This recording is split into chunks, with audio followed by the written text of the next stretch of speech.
que me la he pasado muy chévere aquí con ustedes. Gracias por todo. He estado gozándome y vamos a continuar creyendo en buenas cosas esta tarde.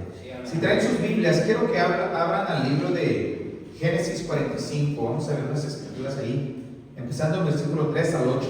Entonces, he pastoreado varias iglesias. He pionado en Los Ángeles, California. Pioné en Ciudad Juárez, México. San Juan, Puerto Rico. Tomé una iglesia en Orlando. Fui asistente del pastor Stevens también. Estuve evangelizando en el 2014 al 17.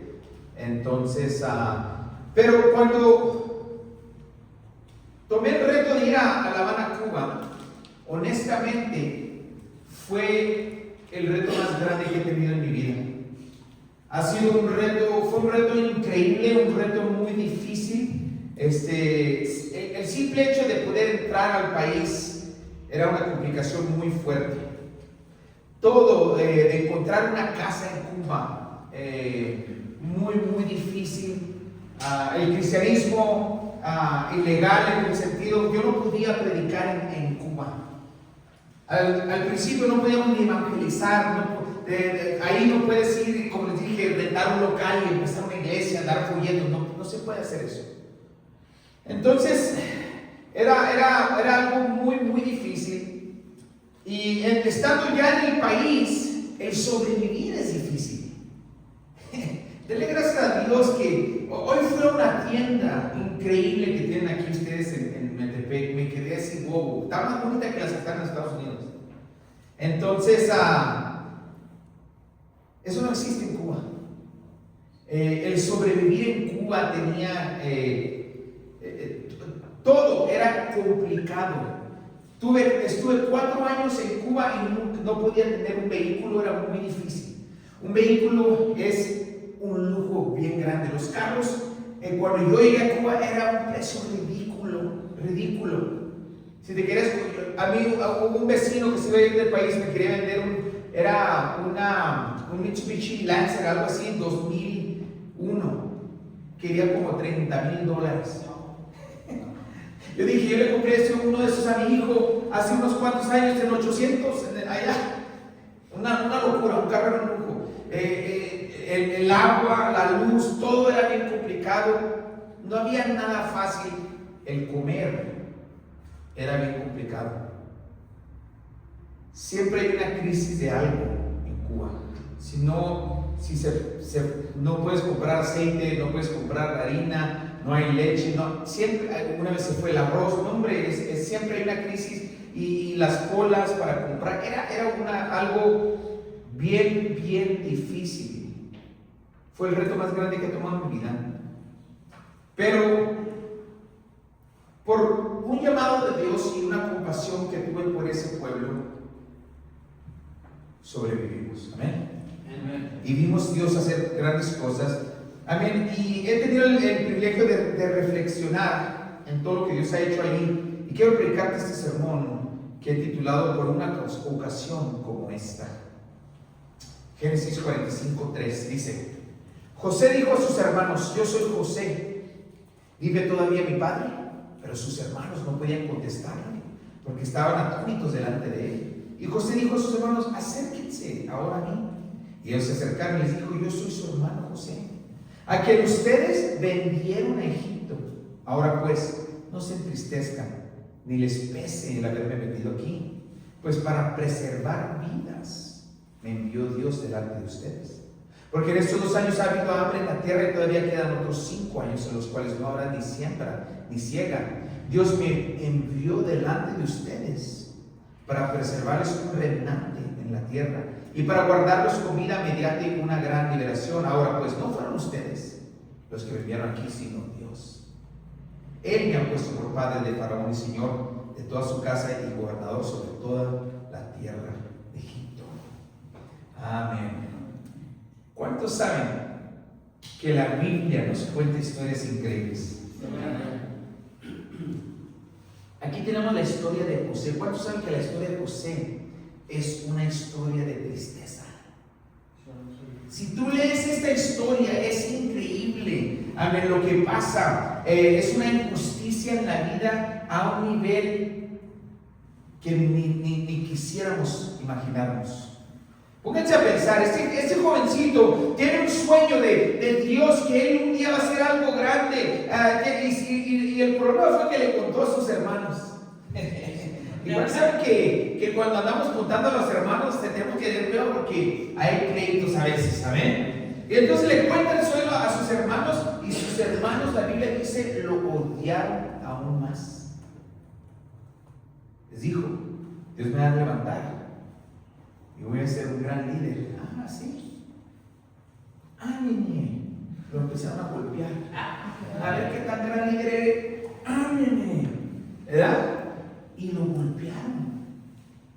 Decidieron matarlo. Sus propios hermanos decidieron golpearlo y matarlo. Hicieron un plan de matarlo. Pero al fin decidieron, no, hay que no matarlo, sino vamos a venderlo a los ismaelitas. Solo golpearon, después lo vendieron como esclavo. Ponte a pensar esto, qué triste. ¿Te imaginas la mamá perder tu hijo? El papá, ¿dónde está José? No sabemos. ¿Cuál saben que esa es una historia muy fea? Es una historia de la Biblia, no tienes que ver la televisión. Si lees la Biblia, mira, va a haber, en los shows de la Biblia están más interesantes que los de la vida, los que te enseñan en la tele.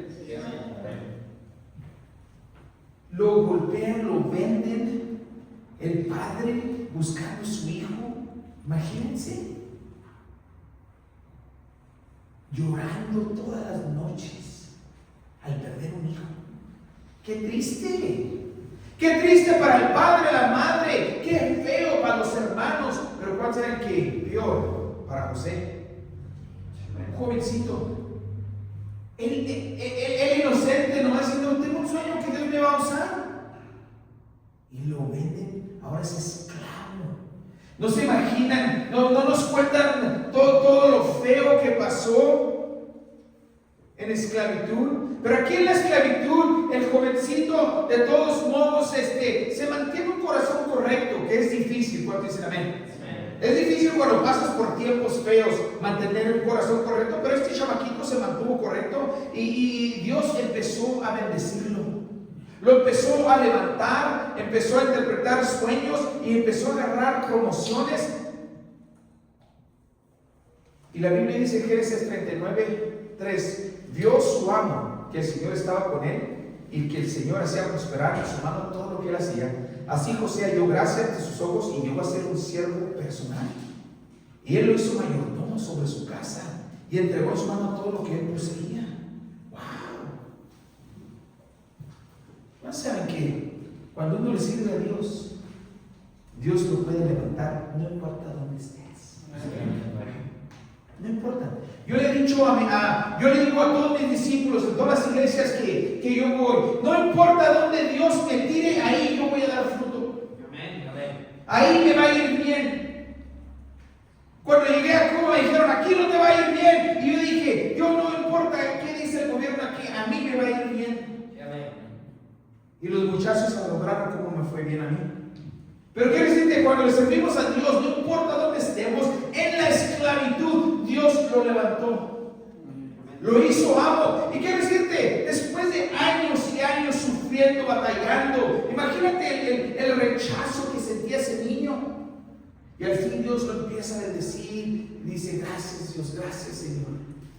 Y de repente, la esposa del amo lo quiere gozar. Lo empieza a seducir. Este hombre es un hombre recto, justo. Dice, no, está loca. Es tu amo, mi amo me ha dado todo lo que yo quiera. Ahora cómo le voy a meterme con la esposa. Y dice, no, quítate. Y sale corriendo y la mujer le agarra la ropa y se la arranca. Y grita, abuso, me quiso violar. Y lo meten a la prisión falsamente. Una cosa es si eres loco y andas haciendo cosas locas y te agarran, te meten a la prisión, amén. Otra cosa es cuando eres justo y caes a la prisión. ¿Cuál saben que hay injusticias que le pasan al pueblo de Dios a veces? Pero si yo soy cristiano, ¿por qué? Le pasan. Este hombre era un hombre justo y otra vez a la cárcel. Horrible. Ahí empieza a ayudar a gente. Ellos le dicen, te vamos a ayudar, y lo ignoran, se olvidan de él. Años después se acuerdan de que él interpretaba sueños, le ayuda el faraón, tiene ahí, y entonces lo sacan y una vez más vuelve a prosperar. Nunca se dio por vencido este joven. Increíble. Pero ¿cuántos saben que sufrió? Amén. ¿Cuántos saben que en la vida hay sufrimiento? Yo no me gusta predicar del sufrir. Yo leí un libro, compré un libro una vez y decía bendición en el sufrimiento, pero en inglés es blessing in buffering. Yo no sabía qué era la palabra buffering.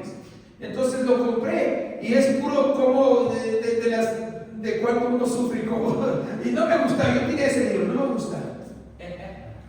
Yo no quiero las bendiciones de Dios, yo quiero las promesas, no, yo no quiero el sufrimiento a través de las bendiciones a través del sufrimiento. Pero ¿cuántos saben que verdaderamente sufrimos? Pasamos por cosas como cristianos o antes de cristianos. ¿Cuántos han sufrido en la vida? ¿Cuántos han tenido injusticias? Amén. Pasamos, ¿cuántos tal vez crecimos en lugares, en un hogar tal vez malo? Yo crecí en un hogar de divorcio. ¿Cuántos saben que eso es difícil? Un hogar de divorcio, pobreza, o sufrir una tragedia. Lamentablemente todos pasamos por tragedias. Gente se enferma, gente se muere, cristianos se mueren. ¿Cuántos dicen amén? Hay un libro que dice, cuando las cosas malas le pasan a gente buena. ¿Saben por qué escribieron ese libro? Porque cosas malas le pasan a gente buena. Amén. Y eso es para ayudarte, porque va a pasar cosas. Y quiero decirte, hay gente que muchas veces se da por vencido y deja a Dios porque le pasa algo mal, una tragedia, una muerte en la familia, una enfermedad fea, pasa algo, una tragedia en sus hogares y hasta se apartan. ¿Cuánto dicen amén? Pero tenemos que entender que en medio de todo tenemos que mantener un corazón correcto. Yo me acuerdo, yo no crecí en la iglesia. Yo tuve un crecimiento muy fuerte. Cuando yo era jovencito, mi padre era un borracho y era un borracho violento. Entonces este hombre se emborrachaba, llegaba a mi casa a las 3, 4 de la mañana, no sé a qué hora llegaba, empezaba a gritar, a tirar cosas, a quebrar, a demandar que mi mamá se levantara a hacerle de comer, y si no lo hacía rápido, la empezaba a golpear. Y nosotros, yo era un niño. Yo vi todo eso. ¿Cuántos saben que eso no es bueno para un niño? Yo vi todo eso. Y quiero decirte, eso afecta. Afecta a un jovencito. Y él no era, él era un hombre infiel. Se iba de la casa, venía, nos dejaba y nos abandonaba en pobreza. Sufrimos mucho como niños. Yo me acuerdo cambiándonos de casa en casa. Un día le pregunté a mi mamá, mamá, ¿por qué siempre nos cambiábamos de casa? Sea que lo tenemos con qué pagar. Teníamos que irnos corriendo. No sabían. Muy difícil. Eso causó que nos fuéramos a las calles, yo y mi hermano, a robar. La primera vez que aprendí a robar no era porque queríamos robar cosas, sino que fuimos a robar jamón y queso para poder comer a la tienda. Andábamos robando para poder comer, robábamos ropa para poder vestirnos, mi mamá no tenía con qué darnos. Vivíamos, mi mamá tratando de sobrevivir. Ella era una mexicana que llegó a los Estados Unidos, había una educación muy, muy baja, batallando. Nosotros vimos que irnos a las calles a sobrevivir, a ganarnos el pan del cada día, amén, a buscar un modo. Aprendimos, en inglés se dice hustle, a sobrevivir, sacar dinero aquí o allá. Crecimos muy rápido. Más rápido que debe crecer un niño. Un niño debe disfrutar su juventud. Nosotros tuvimos que crecer porque teníamos que sobrevivir. Yo veía a mis amigos en la escuela. Sus padres venían, los dejaban en la escuela. Y nosotros nunca tuvimos eso. Sus padres les mandaban lonche. Yo golpeaba a niños para quitarles el lonche. Tenían de todo. Tenían diferentes, se vestían diferente todos los días. Nosotros usamos una ropa el lunes, otra el martes, y el miércoles usamos la del lunes, el jueves la del martes, porque no teníamos. Sufrimos mucho creciendo, nos fuimos a las calles, entramos en el crimen por esto, entré en las pandillas por el odio que tenía, y aprendimos a sobrevivir. Nada se nos dio. Teníamos que encontrar un modo. A mí me gustaba el deporte desde chico. Yo jugaba béisbol. Pero para jugar béisbol tenías que tener dinero para pagar el pullover que usabas, la gorra. Tu mamá tenía que firmar. Mi mamá no sabía nada. Eso teníamos que hacer todos nosotros. Conseguir los $20 que necesitábamos para poder jugar. Cuando nuestros amigos, sus padres les ayudaban. Nosotros tuvimos que encontrar modos de cómo hacer todo. Y era muy difícil. Me acuerdo yendo a la high school, la presión que sentía. Porque todos mis amigos tenían y nosotros no. Caminando a la escuela, media hora, no me acuerdo cuánto durábamos. Ahí en la escuela, en las prepas, todos andan en ropa bonita y uno batallando. Teníamos que robar, teníamos que sobrevivir. Entonces, desde jovencitos, le entramos al crimen bien duro. Robando estéreos, robando carros, robando de todo. Lamentablemente, hasta asaltos con armas tuve que hacer. Y me acuerdo cuando quise mejorar mi vida, me gradué de la prepa, me fui a la universidad. Estando en la universidad se abrió una oportunidad de vender drogas a los jugadores de fútbol. Y me metí en el narco, porque yo no tenía apoyo para la universidad. Yo estaba tratando de ir a la universidad y mejorar mi vida, pero no tenía a mis padres, no tenía a nadie que me apoyara económicamente. Amén. Entonces, para ayudarme económicamente, empecé a venderle drogas a los jugadores. Y mis tíos me reclutaron después de eso a transportar drogas de México a Estados Unidos. Y ese se hizo un trabajo. Mi trabajo era de transportación. Entonces yo metía las drogas de México a Estados Unidos y yo era inteligente, empecé a desarrollar métodos buenos, donde me dio mucho éxito en ese mundo. Y encontré métodos a transportar de Estados Unidos a Nueva York, a Denver, a Cleveland, a Pittsburgh, a diferentes ciudades. Y mi trabajo se convirtió. Entonces yo tuve que encontrar métodos, encontrar modos de traer la droga de México y meterla a Estados Unidos, después subirla para diferentes lugares. Y me convertí en una persona muy exitosa en ese mundo. Nada me paraba. Tomé dominio en Pittsburgh, había unos jamaicanos que controlaban esa zona y yo entré a esa zona y tomé dominio. Me hice el mero en una ciudad en Pittsburgh, Pennsylvania. Quité a los jamaicanos y yo tomé dominio allí en ese lugar. Nada nos paraba, encontramos todo y eso desarrolló mi carácter, pero siempre me preguntaba por qué tuve que pasar por todo eso. Cuando me salvé, me acuerdo reflexionando y diciendo, ¿por qué?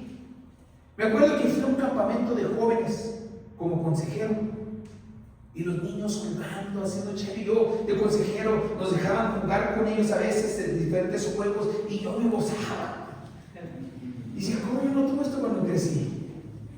¿Quién se ha preguntado, se ha dicho, cómo quisiera haber tenido un diferente crecimiento? Amén. ¿Amén? Yo decía, yo quisiera haber tenido algo diferente. Todos, yo creo que nos hemos dicho, ¿por qué pasamos por lo que pasamos?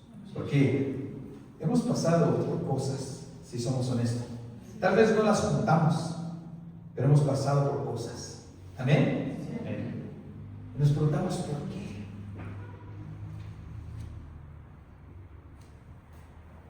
José pasó por muchas cosas muy difíciles, muy feas, honestamente, feas. Pero este joven tenía una habilidad de poder procesar las cosas de la vida. Este hombre pasó por situaciones, pero se mantuvo correcto. Algo pasó en él donde él dijo, no importa lo que pase, yo le voy a servir a Dios. Y pudo procesar en su mente el rechazo, el abuso, el defraude, todas las cosas que le pasaron, pudo procesarlas. Todavía no se escribía el libro de Romanos, pero él entendía el libro de Romanos cuando dice en Romanos 8:28, y sabemos que para los que aman a Dios todas las cosas cooperan para el bien. Él se sabía esa escritura antes de sabérsela, antes de estar escrita. Y él sabía que todo había pasado para el bien. Y él mantuvo un corazón, y cuando llega aquí un momento que se topa con sus hermanos, ¿qué dijo él? Venganza será mía. No, al contrario, les dijo a sus hermanos, no se entristezcan ni les pese el haberme venido aquí, pues para preservar vidas me envió Dios delante de ustedes. Ahora, no fueron ustedes los que me enviaron aquí, sino Dios. ¡Qué locura! En vez de desquitarse con sus hermanos, porque podían, en su mente dijo, Dios tenía un plan. Tuvo una revelación en él, que Dios tenía un plan. Pudo procesar esto. Y quiero decirte que tenemos que aprender a procesar lo que nos ha pasado en la vida. Porque es fácil vivir una vida amargada. Amén. Es fácil odiar, echar culpas. Y tú sabes qué pasa. Eso causa que no podamos progresar en la vida cuando estás amargado. Mi esperanza esta tarde es de que puedas procesar en tu mente que tal vez todo lo que has pasado, Dios tenía un plan, pero pasó ¿cómo? Usted no sabe lo que yo pasé, pero la Biblia dice que todas las obras obran para el bien. Todas, pero todas. Yo tengo un amigo. Él ha criado a sus hijas en la iglesia, tiene 2 varones ya mayores, pero tiene 2 niñas chiquititas que crecieron en la iglesia. Entonces, una de ellas, hace 2 años o 1 año y medio, 11 años de edad, 12 años de edad, de la nada tuvo como un derrame cerebral, no sabemos qué le pasó, un stroke. Niña de 12 años. Me acuerdo, yo estaba en Baltimore predicando y ponen en las redes, tenemos un grupo de pastores y ponen, oren por la niña de Luis Velasco. Está en el hospital, está grave. Empezaron a orar alrededor del mundo, eso ocurrió. Yo estaba en Baltimore, le dije al pastor, oramos por ella en la iglesia, se oró en Prescott, se oró en Cuba, se oró en todo el mundo. Se empezó a orar. Yo llego el lunes y voy directamente al hospital y hablo con mi hermano y le dice, los doctores nos han dicho que la niña va a morir, pero que si vive va a ser un vegetal el resto de su vida. ¿Qué haces tú en esa situación? Todas las cosas obran para el bien. Amén. A veces no entendemos, pero tenemos que entender que Dios tiene un plan. Ahora, yo me preguntaba en mi mente, ¿por qué pasé? ¿Por qué sufrí? Porque honestamente sufrí como niño, sufrí como jovencito. Mi vida nunca fue fácil, nunca. Y entonces yo siempre me he preguntado en mi vida, cuando veía a mis hijos, que yo les di una vida diferente, y yo decía, porque yo quisiera haber vivido una vida como la que yo les he dado a mis hijos. Pero no fue hasta que yo fui a Cuba que empecé a entender por qué pasé por lo que pasé. Dios me dio una revelación. Porque Cuba fue bien difícil. No podía abrir una iglesia, no podía evangelizar. Tenía que encontrar un método. Cuando me dicen, ¿y cómo vas a entrar a Cuba? Yo decía, pues si nadie me ha impedido en el pasado, ¿cómo me van a impedir ahora que le escriba a Dios? Y entré. Amén. Entré. Entrando ahí, si era ilegal que el último pastor lo habían metido preso. ¿Que no tenías miedo que te metieran preso? Pues si nunca tuve miedo antes. ¿Cuántos saben que Dios me estaba preparando a no tener miedo? Es increíble cuando entran, a veces entran muchachos a la iglesia de la cárcel, tatuados, todos mafiosos, y luego entran a la iglesia y luego, ¡ay, qué difícil! Llorones y, ¿pero qué pasó aquí? Yo he trabajado con mafiosos de la M, la mafia mexicana en los Estados Unidos, y son más llorones. Y digo, pues, ¿qué pasó? Pues no, que muy fregonzote en la cárcel. Pero es que el diablo es muy grande. Y uno con ganas de, ¿qué onda? Bueno, ¿saben que Dios no le tenía miedo a nada en el mundo? Ahora, ¿por qué voy a ser miedoso? ¿Por qué va a cambiar el celo que tenía yo para la vida? Y entendí que tenía que encontrar un modo de predicar en Cuba. Así como yo encontré un modo de transportar las drogas, tuve que desarrollar un modo de predicar en Cuba. Amén. Tuve que creer que Dios iba a moverse. El sobrevivir era bien difícil. Para conseguir comida, para sobrevivir. Honestamente, la mayoría de los americanos se mueren de hambre en Cuba. Se mueren de hambre. No es fácil sobrevivir, pero utilicé mis métodos de antes, donde decía conectas. ¿Qué creen? Tenía mi conecta del pollo, tenía la conecta del huevo, tenía la conecta de la carne de puerco, y tenía mis conectas en todos lados. Me hablaban, pastora, ya tenemos lo que buscan. Mis hijas me decían, papá, pasé por el lugar donde están los huevos, y me gritaba el Señor, dile a tu papá que venga. Tenemos lo que quiere, carne de res. 10 años te dan Cuba por comprar carne de res. Y yo la conseguía. Conseguía de todo, me hice conectas en todos lados. Utilicé mis habilidades del pasado para sobrevivir en esta nación. Y te voy a ser sincero, no nomás sobreviví, viví bien después de rato. Allá no podías, en Cuba los bancos no sirven. Tu pastor aprendió que las cuentas de crédito, las tarjetas no sirven. Entonces, ¿cómo yo agarré mi apoyo de la iglesia madre? Tuve que desarrollar un método. Tienes que inventar, no te puedes ahogar en un vaso de agua. Y al rato, después de rato, yo estaba vendiendo recargas telefónicas, estaba comprando y vendiendo dólares, estaba haciendo 1000 cosas para recibir mi dinero. Y pues, como el buen capitalista que es, pues también para sacar un poquito. Amén. Para que me rinda más el dinero. Desarrollé métodos. Como les dije, no se podía predicar, no podía evangelizar un americano. Predicando, evangelizando en Cuba. Mi hija jugaba fútbol.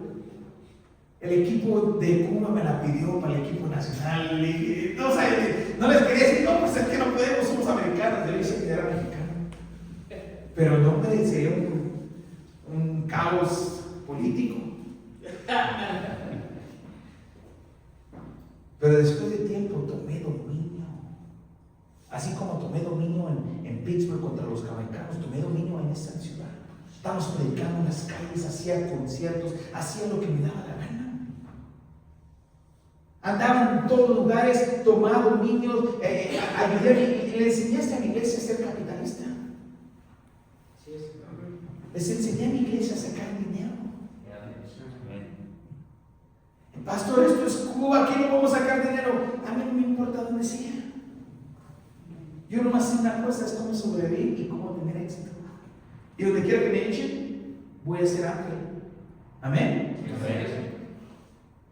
Y tomé todas mis habilidades del pasado y tuve éxito en Cuba. Y Dios levantó una iglesia poderosa. Levantó discípulos que hasta Betabel Coco, y ellos creían como yo creía después. Amén. Cuando el pastor Ibrahim salió al campo, nosotros estábamos en La Habana y tomamos dominio en La Habana, pero a él lo mandamos a otro municipio que se llamaba Playa Baracoa, que era Bauta, como otro estado, la primera iglesia salir del estado. Y él tuvo su primer concierto, yo no estaba. Pero me hace el cuento que vinieron, porque allá tienen los presidentes del CDR que son del barrio y que controlan y cuidan, se cuidan ellos mismos. Entonces, ¿qué estás haciendo aquí? Voy a hacer un concierto para la comunidad. No, eso no se puede. ¿Tú tienes permiso? Sí, claro que sí. Y empezó a hacer el concierto como si nada. Igual que su pastor. Tomó dominio de su pueblo. Las autoridades ahí lo veían como que estaba loco y lo dejaban. Tomamos dominio en otro estado. Pero me acuerdo, después de años estando en El Paso hablando con mis hijas de nuestra aventura en Cuba, tuve una revelación. Porque yo dije, ¿cómo pudimos levantar una iglesia? Y tuve una revelación, dije, lo que el diablo había hecho para el mal, Dios lo cambió para el bien. Todo lo que yo pasé en mi vida era una preparación que Dios estaba haciendo dentro de mí para un día mandarme a Cuba. Yo no sabía que Cuba existía en un mapa, pero Dios tenía un plan con mi vida para esa nación. Dice en la escritura que antes que te había formado en el vientre tu madre te conocí. Dios tenía un plan. Yo pasé por cosas y no sabía, pero Dios me estaba preparando para Cuba. José le dijo a sus hermanos, no fueron ustedes que me vendieron, sino Dios que me envió para preservarles sus vidas. Sí, amén. Ahora, yo tuve la revelación. Tal vez te has preguntado dentro de ti, ¿por qué? ¿Por qué yo? ¿Por qué he pasado y sufrido? Tal vez tienes cicatrices de la vida y no entiendes. Te sientes abandonado, abandonada, rechazado, rechazada. Amén. Te preguntas por qué. Quiero decirte que todas las cosas obran para el bien. Sí, amén. Tal vez no entiendes todavía. A mí me costó 30 años o 20 y pico de años para realizar y entender que era el plan. Amén. Amén. Pero un día vas a entender y vas a ser utilizado. Dios va a usar tu vida para una razón. Mi amigo Luis se le enfermó la hija. Y cuando fui a hablar con él el lunes, nos está contando. Yo fui a ministrarle a él.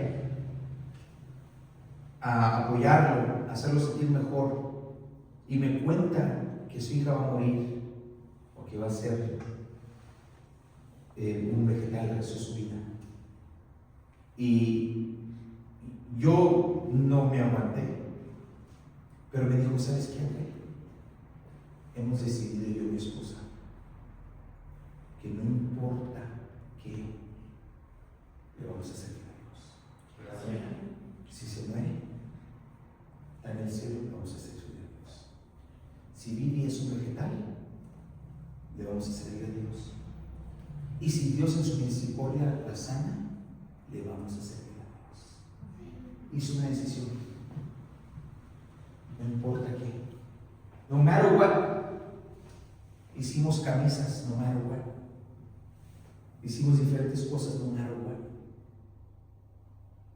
Empezamos a orar por esta niña. Y quiero decirte que no se murió. No quedó vegetal. Al contrario, Dios hizo un milagro que ni los doctores entienden. Esa niña está caminando. Esa niña está en ministerio en la iglesia. Esa niña es un testimonio increíble. Se predica de ese milagro alrededor del mundo. Porque una familia dijo, no importa qué, le vamos a servir a Dios. Y mi reto en esta tarde, iglesia, haz una decisión. No importa lo que haya pasado, no importa lo que pase, vas a ponerte firme, servirle a Dios. Y un día vas a entender. Yo espero que sea pronto.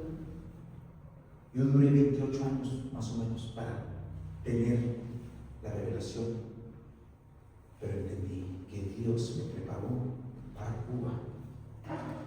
Desde que yo estaba creciendo tenía un plan para mí, para esa nación. ¿Cuánto dicen amén? Un fuerte aplauso a Dios en este